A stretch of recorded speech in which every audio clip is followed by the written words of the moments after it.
My 42 son Jay, 18, is having a baby with his girlfriend, Kate, 18. I will honestly say, I don't think they're ready for this. They've been together for less than a year, but she's due in July. Obviously, I know that things happen, so we're doing our best to embrace it. I'm excited to meet this new little person. Anyway, Kate's family's uninvolved. They honestly weren't great parents to begin with, but when they found out, they kicked their pregnant, nearly adult child to the streets. She and my son were living with me until 2 weeks ago when they got their first apartment. I'm extremely proud of them. We had a room set up for the baby, but since they got their own place, I let them take all the baby items I purchased. I mean a fully furnished nursery, and then of course, everything from the shower. That baby isn't going to be wanting for much. Well, the baby's breech. They've tried everything to get that baby to turn, but nothing. So they have a C-section scheduled for July 3rd, assuming the baby doesn't flip or she goes into labor. I requested this day off work and then asked my son and Kate if they'd like me to pick them up or if they plan to have my son drive them. My son was confused and told me that he would drive them. Why would I drive them? I told them I was just offering and told them I'd be in the waiting room for her to get out of surgery. Then Kate jumped in and said that they didn't have any visitors at the hospital. She said she needed time to heal and they wanted to bond with the baby. She said it would just be the two of them and her sister. I'll admit, I was pretty taken aback. I mean, I feel like as the grandparent, I'm closer than the aunt, but whatever. I said okay because I didn't want to fight and said I would wait at their house. Kate jumped back in and said the only visitor they would be having was her older sister. She said she would be in pain, bleeding, and trying to breastfeed, and that she wanted privacy to do that. She also said that I never got my Tdap booster, which I don't need, as I had it maybe 5 years ago when I had to go to the ER for a cut, so I couldn't come until the baby had its first shots, or I got the shot. I pointed out to her that if she didn't have a natural birth, she wouldn't be bleeding, and it would just be a surgery recovery. She could stay in the bedroom and relax, and my son could bring her the baby when it's hungry. She told me that nobody was taking her newborn from her. Many other things were said, and I felt extremely exploited. I sheltered and provided for her and my son, and I didn't have to. Plus, I gifted them a lot. I now see a lot of other narc tendencies from her, and I feel like it's World War III with my poor boy caught in the middle. I don't feel like I'm an idiot, but she and my son say I am. Am I the idiot? Edit to add, I'm a man. You should have warned them your generosity came with a lot of strings attached. How about you show this new-to-be mom some respect and privacy while recovering from a life-altering event? You are the idiot and absolutely wrong about a C-section. I found it particularly comical that you speculate that the girlfriend has narcissistic tendencies when parents treat their kids like they owe them for raising them, which is textbook narcissism. Right? Good people, I do things to help because I care about my son and his family. OP, I do things to help because I want to guilt my son and his family into catering to my demands. I love I let them take all the baby items I purchased, implying that OP could have kept them? And done what? Returned them, I suppose. My poor boy? I was like, huh? Your poor boy is creating his own nuclear family. You're now part of your son's secondary family. Accept this and stop controlling their lives. She's recovering from invasive surgery and becoming a mother for the first time. And the girl researched the importance of vaccines for people who will be in contact with the baby. I don't know this girl, but she's clearly committed to her child's safety, and I'm proud of her. But isn't every girl closer to her new boyfriend's 42-year-old dad than her own sister? I'm pretty sure you're fine with your sister and your boyfriend seeing your titties and smelling your unshowered stink, LOL, but maybe not your boyfriend's dad, which it sounds like Kate wants to say outright, but OP wouldn't take the hint, LOL. I really wanted to give OP the benefit of the doubt, but he kept pushing, which makes him the idiot. She's going to be recovering from surgery, If she doesn't want visitors, respect it. Babies don't spoil. You'll meet the baby when the parents are ready for you to do so. Update. I see now that I've been the idiot in several ways. So I'm just going to apologize and keep the peace and accept that I'll have to wait. My wife passed away almost 2 years ago. She was pregnant unexpectedly, and she and our daughter died due to complications surrounding her high-risk geriatric pregnancy. This is part of why I suspected, but wrongly assumed, that they would want me at the hospital, not the delivery room.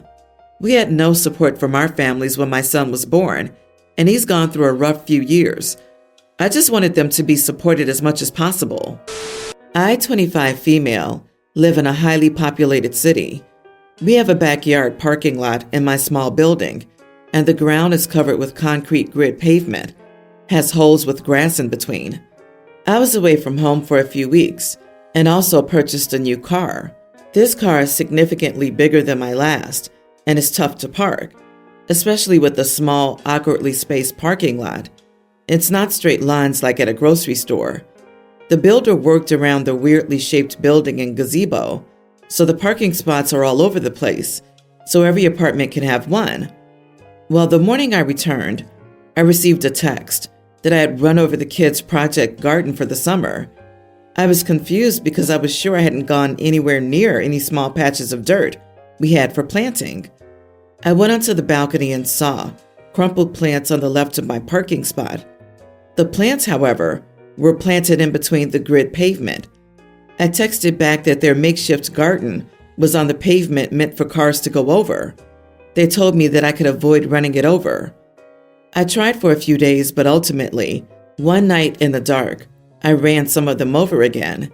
They painted white lines, but again, one night in the dark, I ran it over.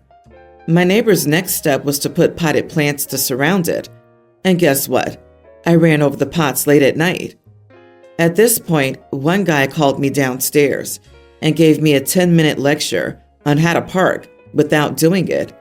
I told him to respectively screw off and move the plants next to his parking spot. My spot is so awkward, and there's a huge car on the right. So in the dark, when in doubt, I'm driving over the plants instead of damaging the car next to me. He got really livid, and we got into a huge argument. Some people suggested they install lights so I can see better at night and avoid the plants. But honestly, even in the daylight, I have to spend 10 minutes maneuvering and getting out of the car to make sure the garden's okay. I don't want to do that. I said no and told them I would run over the plants again and again, and they should move.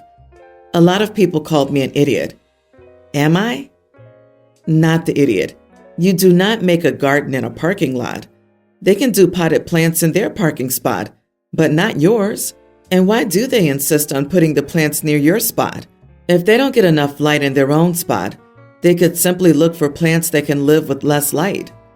There are patches of dirt in the backyard they can plant at, but apparently the gridded pavement sections serve them better, so they can monitor growth in the sun, shade, mixed, etc. I understand it's something nice for the kids, but I don't see why this pet project is not around their parking spots, but smack dab next to mine. These people are probably trying to take advantage of you because you were gone. Plus, if they put the plants near their spot, it'll probably be difficult for them to park. And God forbid they're inconvenienced. Good on you for not being a sucker. They have no business putting their garden in the parking lot, period. So for my place, even if the plant pots were in their parking spots, they'd be against the rules and removed. Because it's a driving hazard. Report them to the leasing or management if they keep harassing you. It's not on you to take on the burden of the driveway garden. I'm a freshly 18-year-old female. My brother is 26 years old. He and his fiancée, now wife, have been together for almost 4 to 5 years and are about to get married. She's 1 year younger than him, just for context. My brother popped the question, and she said yes, and then the wedding preparation started. I was so excited because I don't have any sisters, only 2 brothers, and I'm also the youngest. So my brother asked our half-brother, 30, to be in his wedding, and also his wife's brother, teen, to be the best man and groomsman. I just wanted to be the flower girl, but they said I was too old. So instead, the wife said I could be a bridesmaid. I was really excited about it. Just for context, before the wedding, we got along well, and I liked her. She was pretty nice to me, just really didn't talk to me. So my mom, the wife, and her 2 other bridesmaids went to the dress shop to look for dresses. She said the only requirement is it had to be red and flowy. I, by nature, have body image problems, so finding a dress to complement my body was going to be hard, but I was going to do my best to find one that I liked within her color scheme. We went to 3 different shops, and each time we all went, plus they added the wife's mom. On the 3rd one, I kept trying on dresses and simply kept trying to find one that fit me. Also, never being rude or giving up, I just nicely, politely said I didn't like it. I was on the 5th dress when suddenly, the bride started screaming at me saying, "Why are you trying to ruin my wedding? What's wrong with you?" etc., etc. I started crying, and then her mom started screaming at me, saying, "Why would you make my daughter cry?" etc. My mom went outside to talk to them, and then the bride cussed my mom out, and her mom cussed her out. Then I found out later they didn't want me in the wedding to begin with. They invited me in because they both wanted their brothers to be in it, but not me. So am I the idiot for ruining her wedding? Everyone's the idiot here, because if I was the bride and one of my bridesmaids was being this fussy, I'd get annoyed. 3 shops and you couldn't find a dress because you have body image issues? And on top of that, you're someone I didn't really want in my bridal party? Yeah, I can see why the bride lost it. That said, the bride shouldn't have asked you if she really didn't want you, and she should have stopped the trip when it became clear you'd be difficult. As the bride, she had all the control, but instead of exercising any, she chose to blow up on you, and that's not okay. The bride is an adult. If she didn't want OP in the wedding, she could have left her out or given her another smaller role, read a poem in the ceremony, etc., and moved on with her life. She could have used her words like a grown-up. She doesn't have to have a meltdown in the store if she's frustrated with OP's indecision, because, again, she's an adult. Could OP be more decisive? Sure, but she's young, and having body image issues is tough, especially when you feel like you're going to be on display in front of your whole family and a bunch of near strangers. Brides don't get to throw tantrums and be psychotic because of their special day. The bride is an adult. So is OP. The day is not about you. Everyone knows bridesmaids' dresses suck. If it were me, I'd be frustrated too. I don't like shopping at the best of times. Even when I was the bride, I went to 1 shop because going to 2 or 3 would have driven me bananas. The ideal bridesmaid would have sucked it up and worn a dress they didn't like if the bride liked it, within reason. You were being difficult. My friend James, 24, is struggling with his girlfriend. They've been together for almost 3 years, but he's gotten increasingly unhappy. So he asked me to get coffee yesterday so we could do some venting. It's okay. I vent to him too. It's a cool perk of our friendship. We were drinking our coffee, and I was letting him talk, and he brought up her weight pretty quickly. I admit she has gained significant weight since they began dating. I believe James said she's gone up 3 or so pant sizes. James was saying that he loves her and still finds her plenty attractive, but then he started saying the problem is how it makes him look. He said he doesn't want to be the guy with a heavy girlfriend, and he hates when he goes out with groups of people and girlfriend is the biggest girl there all the time. He says he's not really sure there's a good way for him to bring any of this up though. I got mad at what he was saying. His girlfriend is one of the sweetest humans I've ever met. I know she also deals with some mental health irregularities that probably contribute to her inability to lose weight. I told James that he was a total idiot, and I didn't meet him to listen to him fat shame a wonderful woman. I thought the problems were deeper. I told him we were done and went home. He's blown up my phone, half apologizing and half saying that I agreed to hear him vent, so I can't get mad at what he's venting about. I'm torn on if I was in the right to cut our vent sesh short. Am I the idiot for calling my friend disgusting when I'm supposed to be supporting him? Not the idiot. Venting means getting something off your chest. It doesn't mean you're absolved from being an idiot. One of the values of venting to a friend is the reality check when you're being unreasonable. We're all idiots sometimes, and when we are, we usually can't see it. That's what friends are for. You could have asked why he cared so much about what other people think. Why are the groups of friends rude or mean, etc.? However, I believe nobody says anything to him about it. None of his friends are vain like him, or at least they don't openly admit it. Chances are his girlfriend has also noticed she's the biggest girl in the group. Your friend is an idiot, and you were good to drop him. Wish I had a spine like you. OP, you should tell his girlfriend, maybe vaguely rather than word for word. I don't know. It was a disgusting thing for him to say, what he said about her, because that's such an objectifying way for him to see her, as she's some accessory or something to prove his manhood to other men. Just ew. I feel bad for his girlfriend. I'm sending my kids to outdoor camp. It's been a great time for everyone. My daughter Rebecca, teen, is pretty rebellious with clothes. She hears a rule and will go out of her way to break it or try to get around it. It has caused so many problems before. Now the camp has you do activities like rock climbing or canoeing. The dress code is basically workout clothes, nothing but strings or loose fabric that can get caught.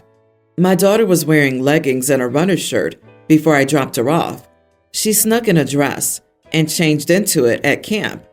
Well, that was a no-go, and they made her change back to her workout clothes, or she couldn't do the activities.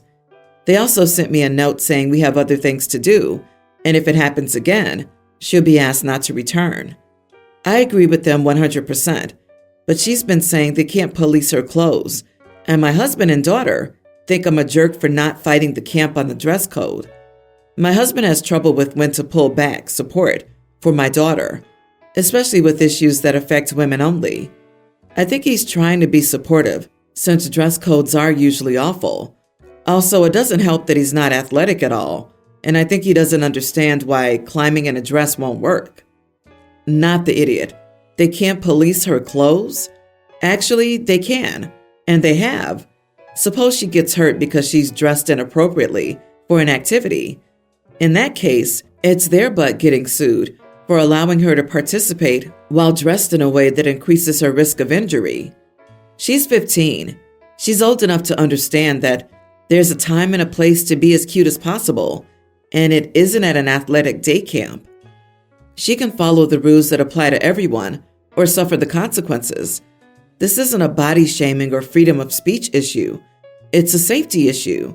Rock climbing in a dress would be ridiculously unsafe and just obviously impractical. They have a camp full of other campers to watch, and adding this distraction is entitled behavior. There might be a video of the Duggar girls trying to rock climb in their ridiculously impractical skirts on the internet somewhere. You should show it to your husband to illustrate that it isn't practical, dignified, or comfortable for anyone to rock climb in skirts or dresses. Is your daughter very insecure about herself? I was a bit like this as a young teen, albeit not to this extreme, and it stemmed from extreme discomfort over how people perceived me.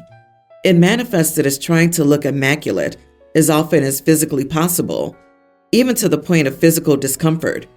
There might be a bigger issue than fashion going on here. This has been a problem before. She always wants to look 100% perfect, but usually doesn't dress for events properly, usually way overdressed. Thank you for the suggestion.